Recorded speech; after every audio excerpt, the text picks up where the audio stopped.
of Red Chief by O. Henry, Part 2.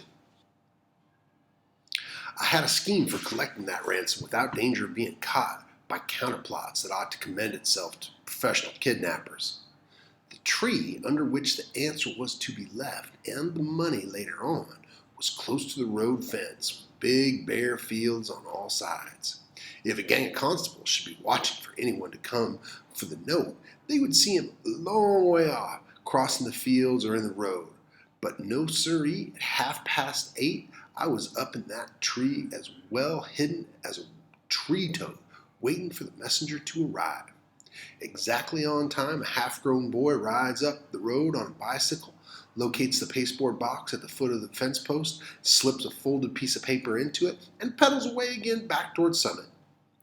I waited for an hour and then concluded the thing was square. I slid down the tree, got the note, slipped along the fence till I struck the woods, and was back at the cave in another half an hour. I opened the note, got near the lantern, and read it to Bill. It was written with a pen in a crabbed hand, and the substance of it was this. To Desperate Men. Gentlemen, I received your letter today by post in regard to the ransom you asked for the return of my son.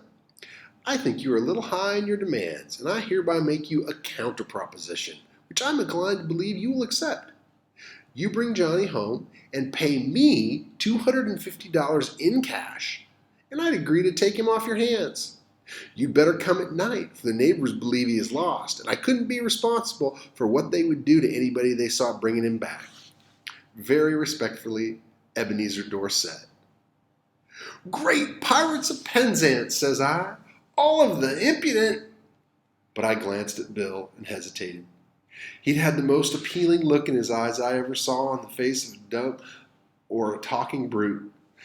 Sam, says he, what's $250 after all? We've got the money. One more night with this kid will send me to bed in Bedlam.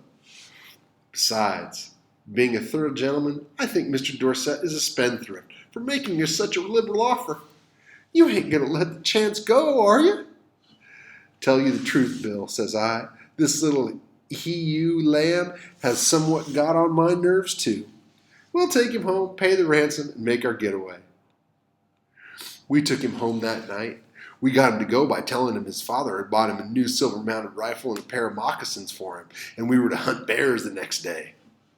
It was just 12 o'clock when we knocked at Ebenezer's front door, just the moment when I should have been abstracting the $1,500 from the box under the tree, according to the original proposition.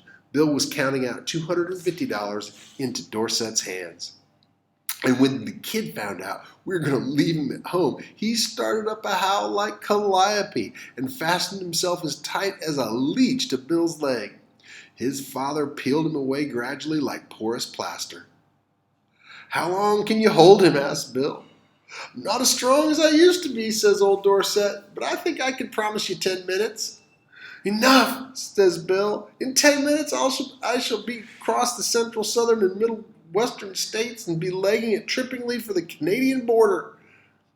And as dark as it was, and as fat as Bill was, and as a good runner as I am, he was a good mile and a half out of Summit before I could catch up with him.